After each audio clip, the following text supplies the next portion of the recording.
First thing, and I've got a bunch of pictures too. So, you know, this contest, I've been down there 9 times. It's the home of N3KS Cam, who's from Baltimore, who now lives in Costa Rica. And I've been there 9 times for various contests. This is my 5th single op from anywhere, actually, in CQ Worldwide. I'm not much of a single op guy. It's kind of boring by yourself. But, you know, you get a big station. It's a lot of fun to drive it. Obviously, due to COVID, I had no plans to go down there. It wasn't a thing. Most of you know I work at a grocery store, and it was kind of ground zero for one business, but, you know, exposure, and 3,000 of my best friends were breathing on me all day, every day. So last minute decision, things kind of died down here in Bozeman. Costa Rica is heavily dependent on tourism, and Cam and I decided, you know, maybe we'd give it a shot. At the time, all flights were 100% refundable. So if I didn't go, I wasn't out any money.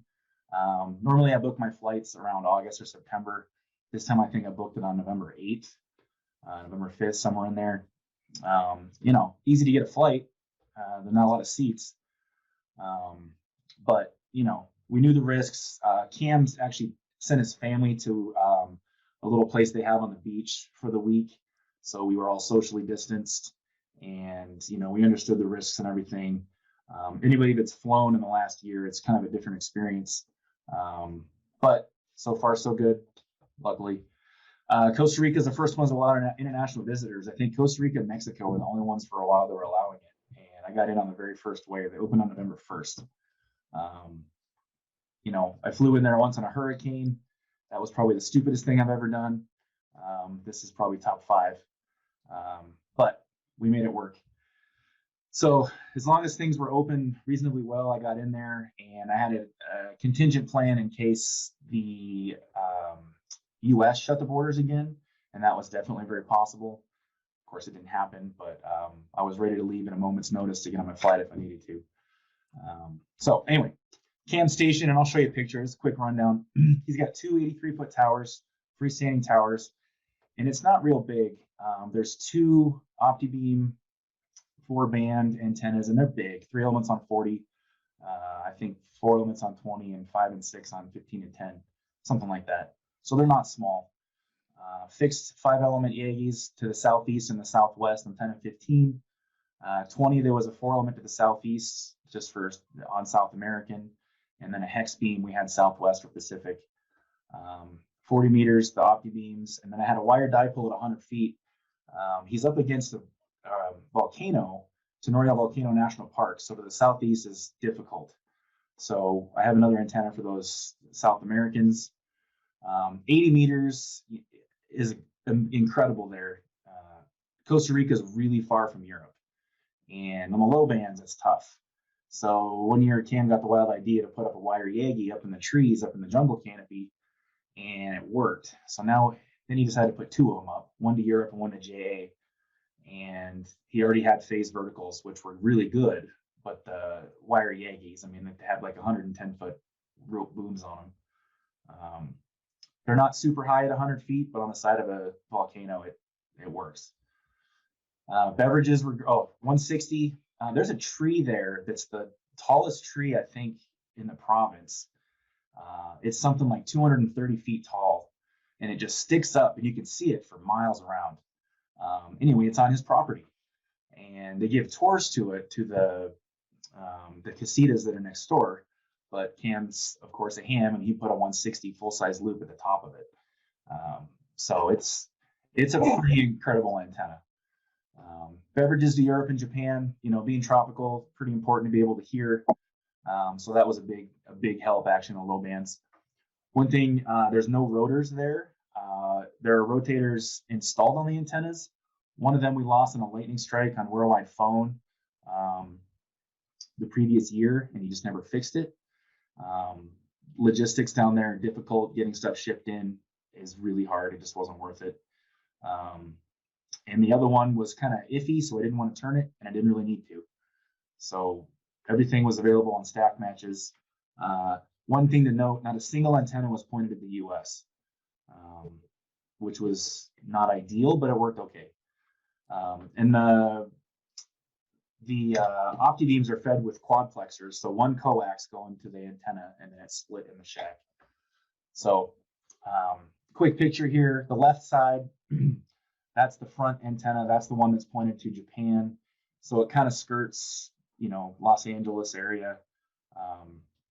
And then below it are the 5-element 15 and 10s pointed southeast and southwest, which, you know, you think's not a big deal, but man, I made a lot of cues on those. You put those all in line, the whole world's going to hear you. Big difference. On the right is the other one. That one's pointed at Europe, and there's actually one of the guys climbing it, trying to fix the hard line that got zapped by the lightning also. Below that was a 2-element 30-meter Yagi fixed to the US. And then the 4-element 20 you can kind of see there with a bent element. That's a South American antenna. So nothing crazy. Those antennas are pretty big. But, you know, from down there, you don't need anything outrageously large. This is the cool one, I think. So this is it's about 100 feet, maybe 90 feet. It's a heavy-duty spider pole that was extended. This is the only hole in the jungle canopy really on his property. And that's one of the supports for the ropes for the 80-meter Yagis. And it's all Filostrand guys. I don't know if anybody's ever bought Filostrand, but it is not cheap. And there's thousands of feet for one of these antennas just to get it up there and keep it up there. Because the howler monkeys get creative and they untie everything and the antenna comes crashing down. We learned that one the hard way. So the Filostrand they can't get, he uses drones to get them up because you can't really climb up through these, nor would you want to. So he does 25 drone flights per antenna to get them up when they come down. And it's quite the production. It has to be 0 wind. It takes about 12 guys. It's pretty impressive. So that's kind of a magic antenna. That antenna is not going to be up if it falls down again. It's just a lot of work. So I could feed one of those, both of those, or get them in line with the phase verticals or any combination. The phase verticals are pointed due north, so right kind of at Atlanta, and running those with the Yagi to Europe or JA was you pretty much owned the band. And on the bottom there, the little bitty antenna is a hex beam. You guys are probably familiar with that. That was kind of an extra antenna for in-band, which really didn't work, but I used it to Pacific on 20. I actually worked a lot of guys on it. Tiny antenna. So on the left are the phase verticals, and this picture was taken a while ago. I think that was the first antennas he put up there, but you can see in the distance those clouds. Just below the clouds, I guess I can do it with my mouse right here. That's actually Lake Nicaragua. So he's way up on the side of the volcano, and there's a notch there that says right in the US. It's like the loudest place in Costa Rica for the US that you can imagine. The Europe shot's not great, but it's a cool picture at sunset with the lake in the distance. The right-hand side is a 3-element 10-meter beam we put up on a whim as a receive antenna, and I'll show you that in the shack. That antenna has actually caught every single 10-meter opening I've ever found there. So this is the shack. It's a little bit like mission control. I've been there 9 times. Probably by the 9th time I got it figured out. It's got 2 Flex 6600s. They're both feeding the one big monitor, and they're very separate stations. So, you know, they say 2 radios and 1 Flex. That's not something that I've noticed is adequate. It's close, but it's not good enough for what we do. So 2 Flexes. You can't see the amps, just ACOM 2000As. I don't even think the controls are there. These things right here on the left, those are the beverage controls. One for the left radio, one for the right radio. And you can feed them one at a time, both of them, any combination. This is the 10-meter 3-element Yagi SDR. Of course, this is FT8 on 10. The thing behind that is when 10's open, you can't miss it. So when I saw anything on the SDR, I was right on 10. And that thing hears pretty well. It didn't hear everything, but it heard pretty well. So, and I'll get into the screen on another slide, but pretty standard stuff, stack matches. There's 4 antennas on each band. No rotors required, just push buttons. If I want to go to Europe, I push the Europe antenna. If I want to be Europe and stateside, I push those. Underneath the table is, I should have got a picture of that. It's like the biggest rat's nest of all time with all the coax and everything. This was designed to be a get on every now and then a DX station, and it turned into this world-class contest station after a while. Anyway, it's actually pretty simple now. It was a lot more complicated. Move my thing. So the quadplexers, the RS6 LVS quadplexers are pretty cool. They're small, they work well, and we haven't had any problems. Audio switching and everything is this box in the middle with the red light on it. It's push to talk. It's very simple. That way you can only transmit on one radio at a time. And then the audio switches also with that, and I'll kind of go over that. So sat here for 48 hours. Kind of interesting. So one of the things Mel listed was, how do you prepare for 12,000 QSOs? Well, the biggest thing is you have to practice. You can't just jump into it. That's not something that I've been able to do anyway. So DX log and also N1MM Plus now, thanks to N2IC and some guys, have gotten Morse Runner integrated into it for 2 radios at one time. I've never tried it on N1MM, but I've heard it works pretty well. And it sounds just like the real thing. In fact, it's actually harder than the real thing. So practicing harder than real life is much, much better, I think. So Rough Z is kind of the old school high-speed telegraphy European Championship style. You copy a call, and then if you get it right, it increments 2 words per minute higher each time. And then you get to a point where you can't copy it anymore, and then it backs down. So that's a great way to get your max speed up. And I recommend that for anyone trying to get their CW speed up, because what it does is it makes copying CW second nature, and you just inherently get it easier, I think, if you work it a little bit harder than you want, and then it'll back down so you can kind of stay at your max level. It's very frustrating, but it works. So the biggest thing is copying a full call every time, and I'll kind of get to that. If you don't get the full call, you ask for a repeat, and your rate dies. So you got to train yourself to be able to copy 2 streams at one time, which it's super hard, at least for me.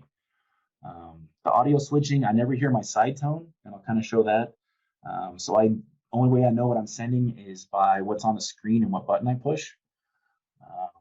The other big thing is touch typing is necessary, because if you're going 400 an hour, you can't hunt and peck on your keyboard. So that's what we do. We practice. Usually we start practicing about 6 months ahead of time. Sorry, these slides are kind of boring. So the strategy was coined by Jose, CT1BOH. 2 bands synchronized interlink QSOs. It's just a fancy way of saying 2 pileups at one time. So one radio is always transmitting. When the left radio is going, you hear the right radio. When the right radio is going, you hear the left radio. When neither of them are transmitting, you hear one radio in each ear. And then you have to synchronize. So while you're working a guy on the left side or sending on that side, you're receiving to someone else, and back and forth. You guys have probably heard the small delay for some of these guys when you're working them. That's usually indicative of 2 radios, for better or worse. The guys that are really good at it, you really don't tell. But there's always maybe a couple 100 millisecond delay if they really are running. We send the report really fast, and mostly that's for synchronization, so the other guy's not waiting. 52 words a minute sounds ridiculous, but we've noticed that 99% of the guys will copy their own call at any speed you send it. But you send your call much slower. So a lot of nuances with the F keys. I won't get into that. So we do that for about 45 of the 48 hours. The other 3 hours are broken up, searching and pouncing for mults. And I use 2 keyboards, 1 for each side. That way I can separate it in my brain. So I did a screenshot. This is actually my log, and I brought it up here at home. If you look on the left-hand side, this is kind of the state the radios are in. And you don't really look at it when you're operating, but it kind of gives you a visual. So radio 1 is receiving, and radio 2 is transmitting. And then these 2 will go back and forth.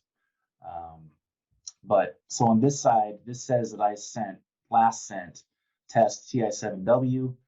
And then I last sent over here JA3RAR, thanks, JA7W, who was my last QSO. But I'm currently sending the report to KL9A, and it's saying, okay, I need Alaska on 160 and 10. Here's the Alaskans I've worked already. If I want to move them, I know I need them on these bands. But I can always see that this red box is where I'm transmitting, and then this is what's currently transmitting, and it does it in real time, so you can see each character being sent. That way, if you get kind of confused, you can have a visual of what's going on, because when the audio is switching, it gets kind of confusing. So 2B SIQ is kind of its own topic, but that's how we did it. So some tips to work 2B SIQ, and this is something that really comes up when you're working 48 hours, is the 0-beat pileups, and you guys have all heard it. When you have one of them, it's a pain. When you have one in each ear on different bands, it's impossible. So the guys that really get through fast are the ones working off frequency just a little bit. And tail ending can be good. You know, you hear everybody going, and then all of a sudden you hear a quick dead spot, throw your call in there. More often than not, if the guy on the DX end is struggling, he'll hear you and pick you out right away. So if you use an N1MM, it'll has a random offset you can do, and I think that might be default by now. One thing I have done is set that a little higher than it is default, because everyone's kind of default to the same. So that's a good example. You know, you don't want to go too far to get out of the pass band, but that's a great way to get through a pileup even when you're weak, because the weak guys, believe me, they'll get through real easy when they're on frequency. Mr. QRP in the group would probably attest to all of his cool DX doing that. And I can't stress it enough, so I'm listening again. Please call off frequency when you're calling a DX guy. If you're clicking on a skimmer spot, just make sure that offset is going, and you'll be ahead of the competition for sure. Another thing about 2B SIQ, a lot of guys don't like it because of the minimal delay, and you know, it is what it is. Honestly, when you're on the other side, it's a lot of fun. So here's my rate sheet, and this is what you look like after 40 hours straight, when the rate goes to 70 an hour instead of 370. I always take a picture at my worst because I think it's kind of funny. So single out contesting is miserable for about 47 of the 48 hours. But you can see the rates, and when the band's open, there's no meters like 10 meters. So 200 Qs on 10 and 154 on 15 in the same hour. And that was really limited by the callers on 15 because everyone was on 10. Anyway, the rate sheets are kind of cool to look at. You can see how I'm on 2 bands all the time. And when you switch to 160, you do 3 bands in an hour, but I'm always running on 2 bands at a time. So it's kind of a cool visual of how 2B SIQ works, and how much the rate can be so much better than regular single option radio. So how do you stay awake for 40 hours and make QSOs? I would say before the contest, make sure you eat healthy and exercise regularly. The only way I could stay awake is by getting in better shape than I was 5 years ago. I cut out alcohol and caffeine for 2 weeks. That way the caffeine just hits you hard when you need it, because I'm, like most, probably ingest more caffeine than I need every day. I don't eat much for the first 24 hours, but the second 24 hours, I definitely eat just anything it takes to get through so you don't crash. Caffeine only after the first 24 hours. And then the 3 a.m. night 2, where I took that picture, I always hit caffeine hard before I get to that point. That way it gets me out of that slump. Carbs, everybody's different, but junk food is necessary for me. I need that sugar rush, but the problem is you do it once, you got to keep it going. Try to do it later than usual. Stay hydrated, especially in the tropics. It's hot enough. Don't stay too hydrated, because then you got to take breaks. Notice the gallon milk jug on the bottom there. That's 5 years worth of experimentation. That's the best I've come up with. So I do stay in the chair for 48 hours straight, which I don't recommend. One thing I don't put on here is I wear compression socks. One year I did it, and I was really worried about getting a blood clot just by my legs were. Compression socks were a big change. So the results, as Mel said, 11,818 QSOs. The goal was 12,000. Not sure conditions were there. I couldn't think of anything I would do different. But I think 13,000 is doable as a single op. So that's 296 an hour for the first day, 196 for the second day, and 246 for the whole 48 hours. The COVID effect was strange. Normally on most bands, we'd have 110 countries, the high bands. And I only have 89 countries on 20s because there was no DXpeditions. There was probably 2 DXpeditions on, and one of them was me. which definitely helped the QSOs because there was no one else to work. So it wasn't a record score; it was record QSOs. I did get a North American record the previous year because I had higher mults. But working the all-time record from 2-point line is hard, but we can get more Qs and more mults than the winner, so that's pretty cool. Yeah, so that's it about TI7W. I don't know if we want to do questions now or later. I guess we can do them at the end. I got a question for you. Yeah, go for it. On your looking at your rate sheet, I was intrigued with it, and I noticed, the rate went down, with the lower bands. So do you think that is because of propagation, as many people are on there, noise on the band, or why do you think the rate is that much lower? All of the above. It's noisier. Guys have smaller antennas. And again, on the low bands, Costa Rica is a long ways away. Stateside's not a problem. It's not as good as it is from like the Cayman Islands, but Europe and JA are a long ways away. So the low bands, you hit them, you run, and then you get out. That's pretty much the strategy. So, any other questions on that stuff before I move on? All right. Oh. I think seeing the rate sheet was really helpful to see which bands you were working when. That I really appreciated seeing that, Chris. Yeah, and it's cool. You can go back and kind of see what your strategy was, and it's a good visual of how you jump around, and it really shows how running on 2 bands at once. So, all right. So moving on to the next one, kind of the opposite. Mel wanted me to talk about my I call it my HOA array. I live in Bozeman. Bozeman's 100% HOA. There's no way of getting around it. We debated moving out of town to, of course, put up towers and stuff like that. The commute was something I wasn't real wild about. The area around here is pretty mountainous, so I didn't want to compromise and get a place that didn't have a great takeoff to Europe. So we decided to stay in Bozeman. The schools here are fantastic. I think it was a great decision.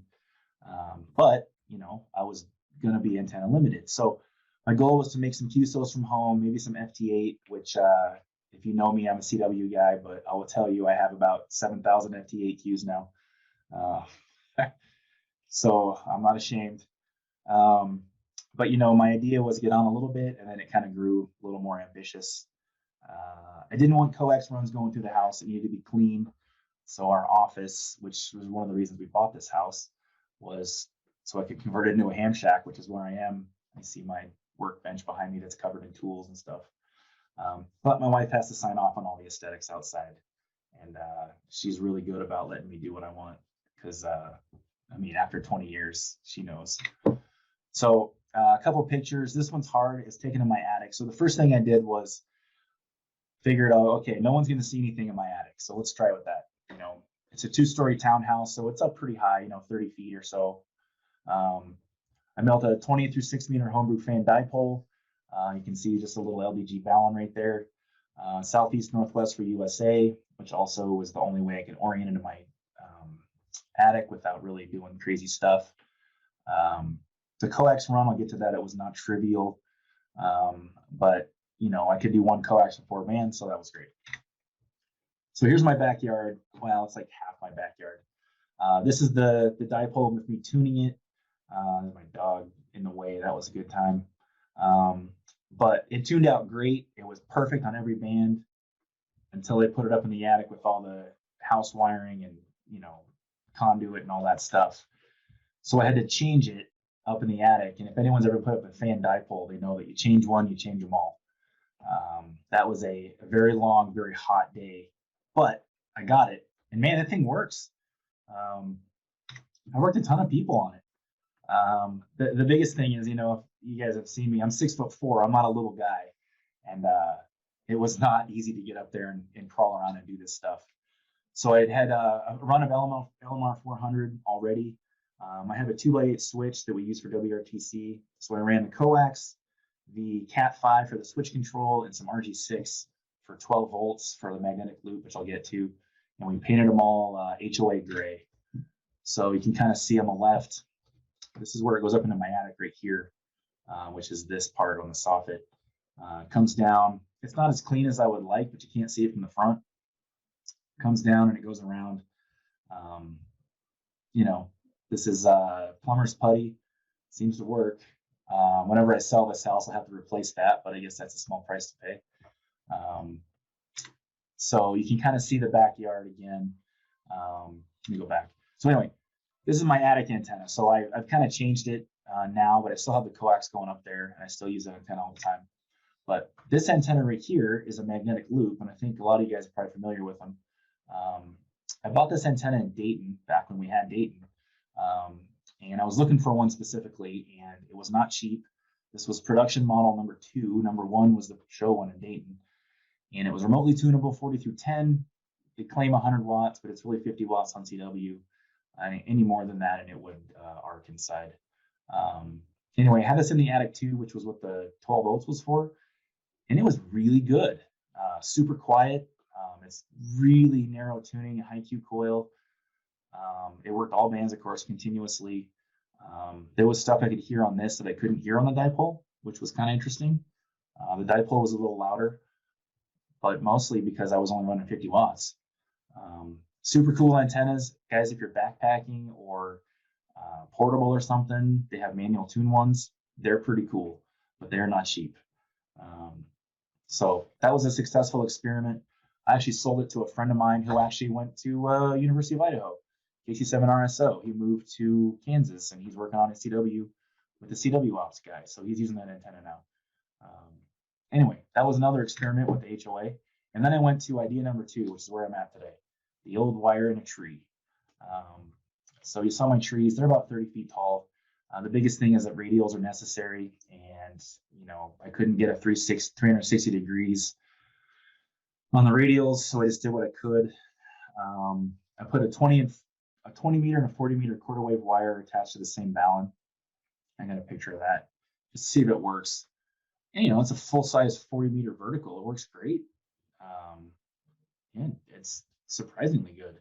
I buried 24 radials in various configurations, spread out as much as I could, as long as they would go. The neighbors were definitely curious why I was always digging in the dirt in the backyard with these wires, but they never asked. They just looked. I put up a 40-foot inverted L is what I call it. It's the longest wire I could get up in the tree and still have it horizontal, vertical and then over horizontal. And so that got me on all bands, but I didn't have a tuner or anything like that. So I decided to do this. So I was on 20 and 40 and the high bands on my dipole. So on the left-hand side, over here, I made a coil for 160. And then on the right-hand side, I made a coil for 80. And I had taps on it for phone and CW and stuff. But everything else I had on hand, I got these coils from the old MK7U station. K7ZO sent them to me. These relays. Anyway, running 12 volts in there, and I could switch the coils in and out. This is the wire going up. Kind of a brute force method, but it cost me about whatever this box cost, 20 bucks. And that got me on the air on all bands. I worked all kinds of stuff on it. Still have it hooked up. It works great. Weatherproof. Was buried in snow for a while. That's kind of the last year's model. One thing that was nice was Home Depot had some great antenna coil parts. So that was super cheap. And I drive it with this Shackmaster relay controller. So it's programmable. So this is each relay. So like on 160, throwing in 3 relays, and it tracks my radio. So as I go to different bands, it automatically switches it out. So I don't have to do anything else. It just, my relays get switched in and my coil works and I'm on the air.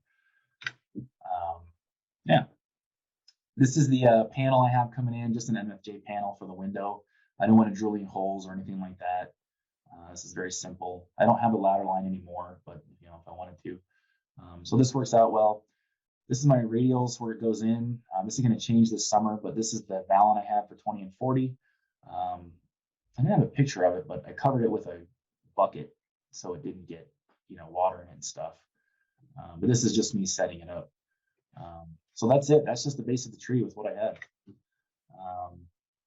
So I've done that, and done the inverted L, fan dipoles. I actually had a Europe fan dipole, and it worked fine, but it was just detuned everything, so I took it down. I had a 6 meter attic dipole, worked 43 states on it last summer. That was actually quite the successful experiment. I tried putting a 3-element 6-meter beam up there pointing southeast, and it fit, but it didn't tune right because of all the stuff up there, so I took it down. The attic magnetic loop, and then I tried a full wave 20-meter loop between my trees, and I fed it with ladder line for 20 through 10, and it worked really well for DX on 20 and 17. I mean, really well. But the dog got into it, you know, it was a little more visible than I would have liked. It didn't beat the aesthetic covenants from my wife, so whatever. But it was cool.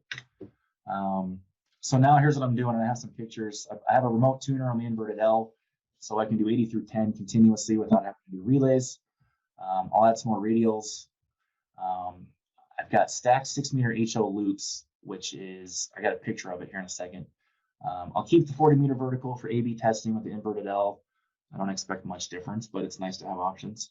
The base of the tree will get cleaned up, and then I can do 160 through 6, including warp bands. And sometimes the outside antenna is better than the attic because it's not as noisy, but the attic antenna is much better than the stateside. So this is what it looks like about a month ago. This is my wire going across to my other tree, coming down. And if you can see it, there's one 6-meter loop right here, and there's another one right here. This is a painter's pole, and we painted it gray. My wife picked out the color to match the tree. I've got it Velcroed right now, but it's pretty much invisible when you're in my backyard unless you know what to look for. So that's the new project. Currently, I'm running on the top one only.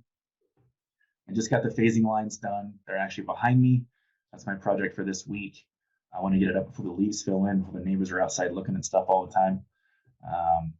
So stacked 6-meter loops, 23 feet, and I think this one's at 11.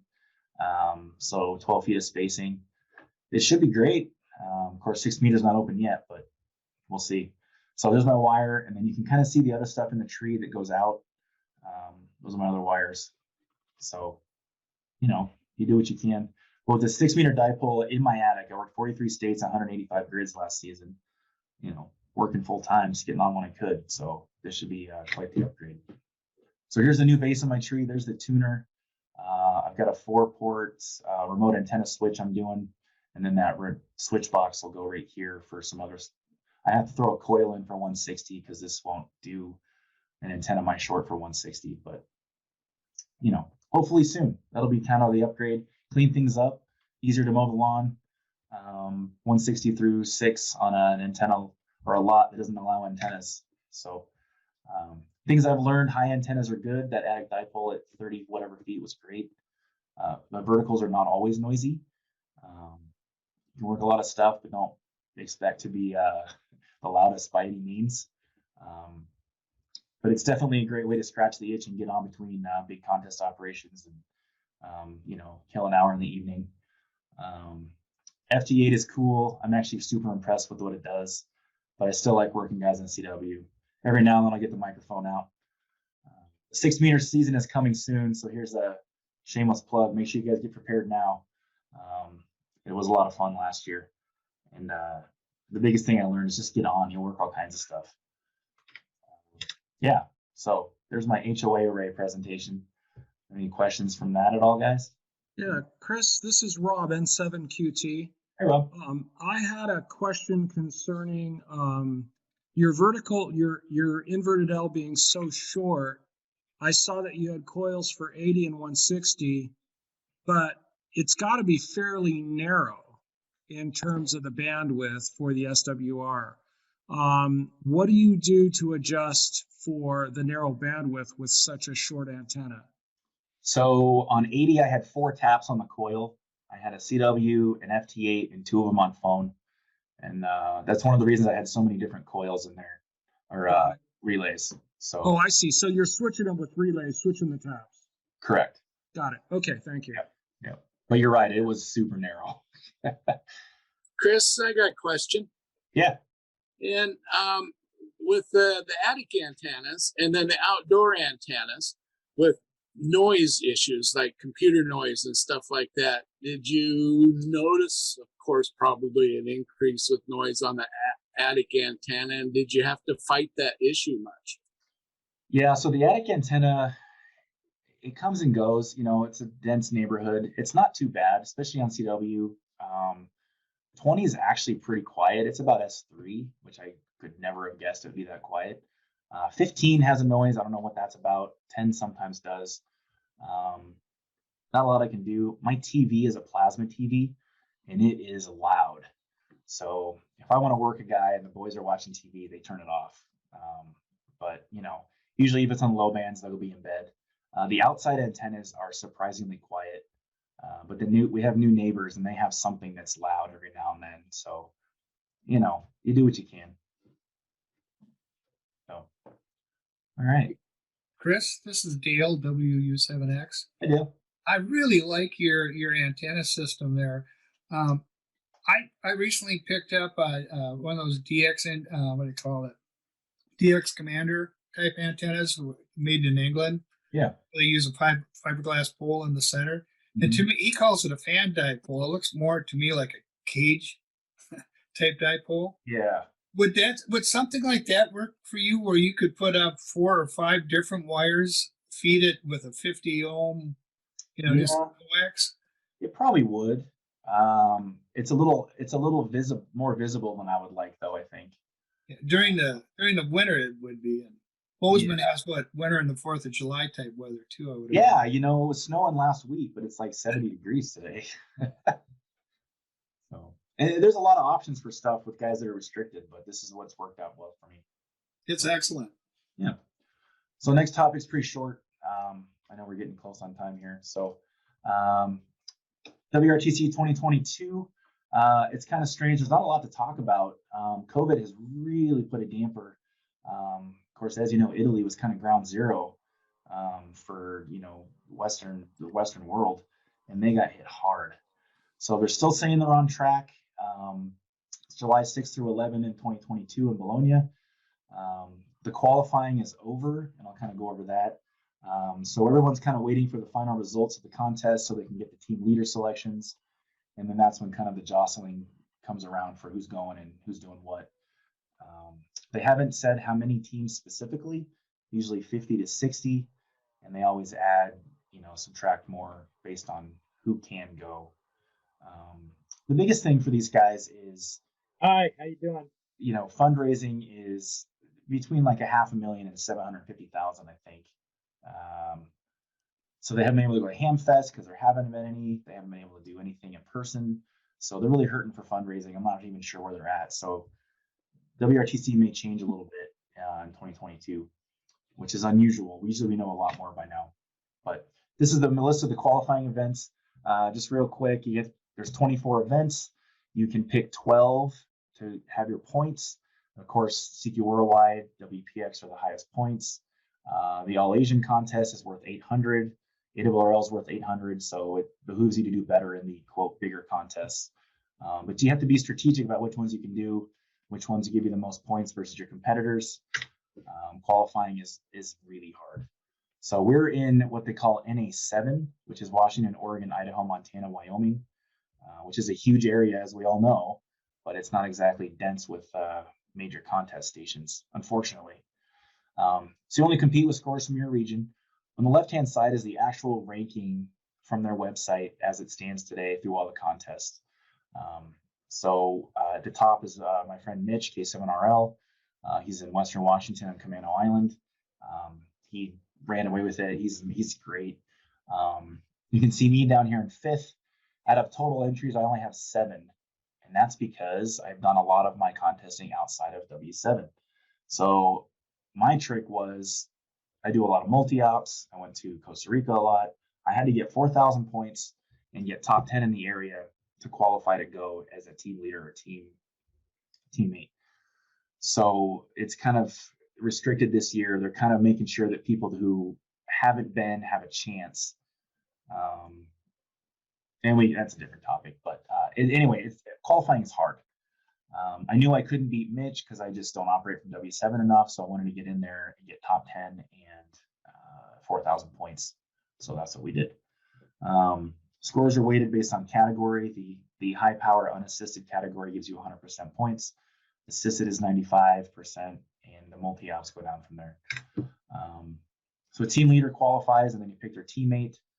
The biggest thing is if a team leader has operated in any of the last 3 WRTCs and is not placed in the top 20, they are ineligible for a team leader spot. So anybody who's been there before and didn't place top 20 at least once does not get to go. So fortunately, I don't fall into that category. But the biggest thing this time is the teammate also has to be in the top 10, and that's not the way it used to be. Usually you could pick anybody you wanted. So there's always sponsored teams, wild cards. There's a lot of youth teams, which is cool. And the committee can make up teams as they see at their discretion. So we don't really know who's going yet. Pat, N9RB, was nice enough to let me do some single ops at his station over in Missoula, and that got me enough points to get in. We're kind of holding out for a wild card spot, hoping that 11,000 Qs and CQ Worldwide is enough to tip the tide in our favor. But you never know. There's a lot of really good guys out there. So we couldn't qualify outright.